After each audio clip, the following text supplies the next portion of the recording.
Rome had rules for killing a man, precise, practiced, perfected over 100 years of crucifixions on that same hill.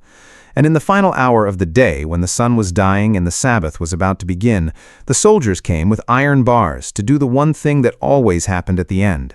They broke the legs. Every time, no exceptions.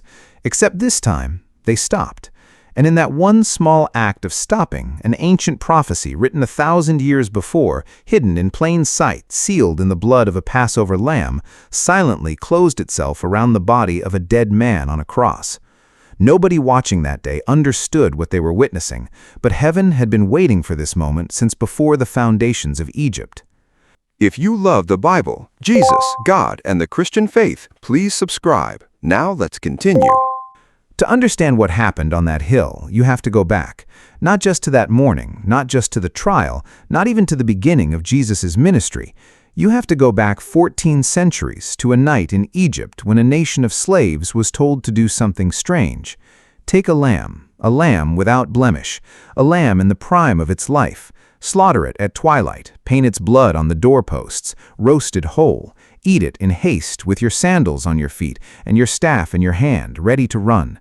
And then came the instruction that seemed like a small detail buried among many others, the kind of line easy to skim past.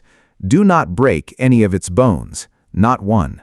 Whatever remains until morning, burn it, but do not break a single bone in the body of that lamb. Why would that matter? Why would God, giving the most urgent instructions a people would ever receive on the night of their liberation, pause to specify something so seemingly minor? A bone, unbroken. It seems like a footnote in a story about plagues and freedom and the parting of a sea, but nothing in that room, in that command, was accidental. Every detail of the Passover was a rehearsal, a dress rehearsal for a night still 1,400 years in the future, when another lamb would be led to another kind of slaughter, and the same exact instruction would echo across time to make sure it was kept.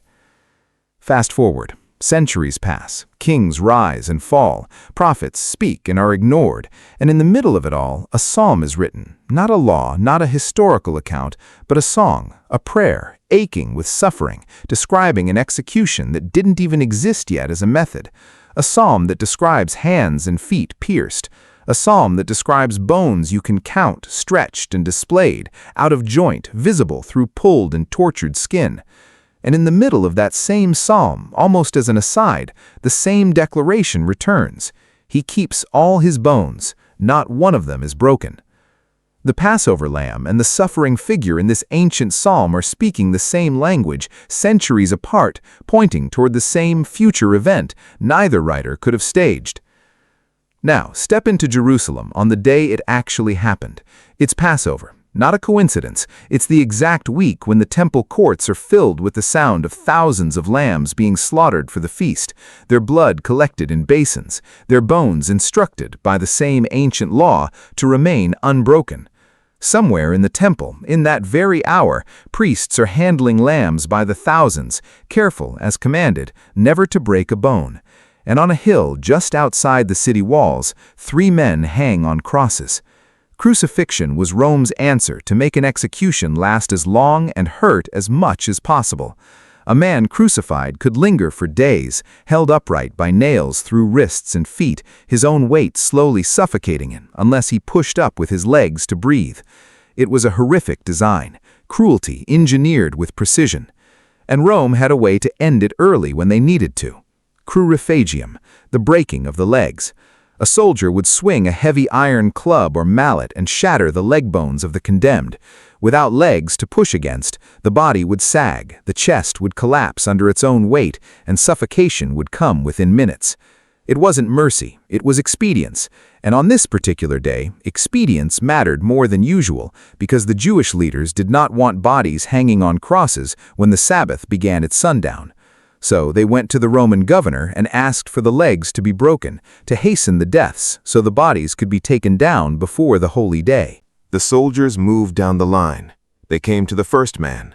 The club came down, bones shattered. He screamed and his body sagged, and death began closing in. They moved to the second man. The same brutal motion, the same shattering, the same collapse. 2 men condemned alongside Jesus, thieves according to the record, both had their legs broken exactly as ordered, exactly as procedure demanded, exactly as it had happened to hundreds of men on that hill before them. Then the soldiers reached the man in the middle, and they stopped. Not because of mercy, not because of hesitation. They looked at him and saw what any experienced executioner would recognize instantly. He was already dead. His head had fallen forward. There was no rise and fall of breath in his chest. The convulsive effort to push up and breathe, the thing that had kept him alive for hours, had ceased. Whatever they expected to find, they found a corpse. And so the club that had already broken 2 sets of legs that afternoon never touched him. There was no reason to break the legs of a man who was no longer trying to breathe. But one soldier, apparently unconvinced or simply following procedure to confirm death, took his spear and drove it into the man's side, and out came blood and water, a detail so oddly specific, so clinically strange, that it reads like something a witness recorded because he genuinely didn't understand what he was seeing, only that it startled him enough to remember it exactly. Modern understanding of what happens to a body under that kind of trauma, that kind of catastrophic physical stress, gives a chilling, plausible explanation for that separation of fluid. But on that day, no one standing there had any framework for it. They simply saw it, and it was strange enough to write down. And that was it. That was the whole event. No drama, no announcement, no thunderclap in that specific moment. Just a group of soldiers doing their grim, routine job, moving down a line of condemned men, and for one specific reason, because he was already gone, skipping the very thing that had just been done to the 2 men beside him. Nobody on that hill knew they were watching prophecy close. The soldiers didn't know. They were Roman men doing Roman work, indifferent to Jewish scripture, uninterested in Passover law. They weren't trying to fulfill anything. They were trying to finish a shift before sundown. And that's what makes this so staggering. This wasn't accomplished through the cooperation of believers trying to make prophecy come true. It happened through the indifferent, procedural choices of pagan soldiers who had never read a word of the psalm, who had no idea a lamb's bones had been protected by law 14 centuries earlier, who had absolutely no motive to preserve this particular body's legs, except that from their professional point of view, it simply wasn't necessary. That's the part that should stop you. A prophecy fulfilled not by the actions of the faithful, but by the disinterest of the faithless. Rome didn't know it was reenacting Egypt. Rome didn't know a psalmist had written about unbroken bones centuries before crucifixion even existed as a punishment. Rome was simply following the timing of exhaustion and the logic of a dying body. And in that gap, in that space between what the soldiers intended and what actually happened, an ancient thread that had been running underneath Scripture for over 1,000 years quietly tied itself off, exactly, precisely, at the moment it needed to. There's a witness account tied to this moment that insists on its reliability with unusual intensity. The writer states plainly that he was there, that he saw it happen, that he's telling the truth, and that he's telling it specifically so that people afterwards would believe. It's a strange thing to insist on so strongly, unless the writer understood exactly what was riding on this detail. He wasn't simply recording an execution, he was recording the final silent click of a lock that had been built centuries before he was born.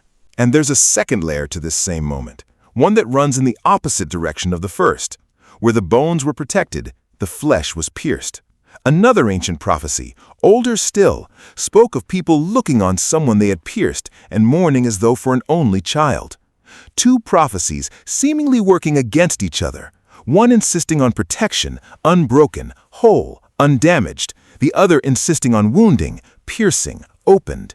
And somehow, in that one moment on that hill, both were fulfilled simultaneously. The spear went in, the bones stayed whole. Every requirement, contradictory as they might seem side by side, was satisfied in a single instant by soldiers who understood none of it. Think about what it would take to engineer this, if it had been engineered. You would need a group of people motivated to keep this man's legs unbroken. You would need to somehow guarantee that Roman soldiers, mid-execution, following brutal standard procedure, would deviate from that procedure at exactly the right moment. You would need his death to occur unusually fast, faster than the two men beside him, both of whom were still alive when the legs came down, so that when the soldiers reached him, checking bodies in sequence, he would already be gone. You would need this to happen during the 1 week of the year when the entire city was slaughtering lambs under that exact same bone-preserving law, so the symbolism would land with maximum resonance. You would need it to happen in front of witnesses willing to record the strange detail of blood in water, a detail nobody at the time had a scientific reason to invent because nobody in that century understood what it meant. None of the people involved that day were in a position to arrange any of it. Not the disciples, scattered and hiding, not the soldiers, indifferent professionals following orders, not the religious leaders who wanted the bodies removed quickly and had no stake in which bones were or weren't broken. The only party positioned to guarantee every piece landed exactly where it needed to was the one nobody in that crowd could see. This is why this particular prophecy carries a different weight than some of the others people talk about more often. The prophecy about the place of his birth involved decisions made by his family, human choices, human travel. The prophecy about the manner of his betrayal involved the choice of a man who walked among his followers. Even the prophecy of his death itself involved political decisions made by rulers with their own reasons. But this one about unbroken bones, didn't run through any human decision at all. It ran through timing, it ran through exhaustion, it ran through a body giving out sooner than expected, and soldiers glancing at a corpse and deciding not to bother. There was no room in that sequence for a human hand to guide the outcome. And yet, the outcome matched, in exact detail, language written 1,000 years before crucifixion had even been invented as a form of execution. Consider, too, that this detail almost didn't survive to matter. If those two men beside him had died more quickly, or if he had lingered longer, the soldiers might have reached him while he was still breathing, and the whole picture changes. If the soldiers had followed rigid procedure instead of visual judgment, they might have broken his legs regardless, just to be certain, the way any cautious executioner might. There was no guarantee in the moment that this would unfold the way it needed to. It rested on a razor's edge of timing that no one present had the power to control, and it landed exactly where the prophecy required it to land. This is what makes it the prophecy nobody was watching for. People that week were watching for a king. They were watching for judgment against Rome. They were watching the political theater of a trial, the spectacle of a crowd choosing between two prisoners, the horror of a public execution. Nobody in that crowd was thinking about a 1,400-year-old instruction concerning lamb bones. Nobody was cross-referencing an ancient psalm about pierced hands while soldiers walked down a row of crosses with iron clubs. The fulfillment happened in the background, in a detail so small it would be easy to miss entirely if you weren't looking for it. And yet, it may be one of the most quietly staggering claims in the entire story. A claim that ties Egypt to Jerusalem, that ties a slaughtered lamb to a slaughtered man, that ties the exact wording of an ancient law to the exact behavior of soldiers who had never read it. Somewhere in a temple courtyard that same afternoon, a priest lifted a lamb, its bones intact by law, its blood already given. And somewhere just outside the city walls, on a hill built for suffering, a different kind of lamb hung with his legs unbroken, his side already opened, his breath already gone.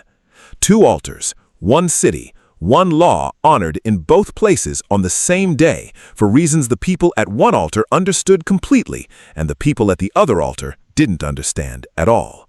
That is the prophecy nobody was watching for. Not because it was hidden in mystery, but because it was hidden in plain, procedural, almost boring detail. The kind of thing that only makes sense in hindsight once you know exactly what you're looking at. And once you see it, you can't unsee it.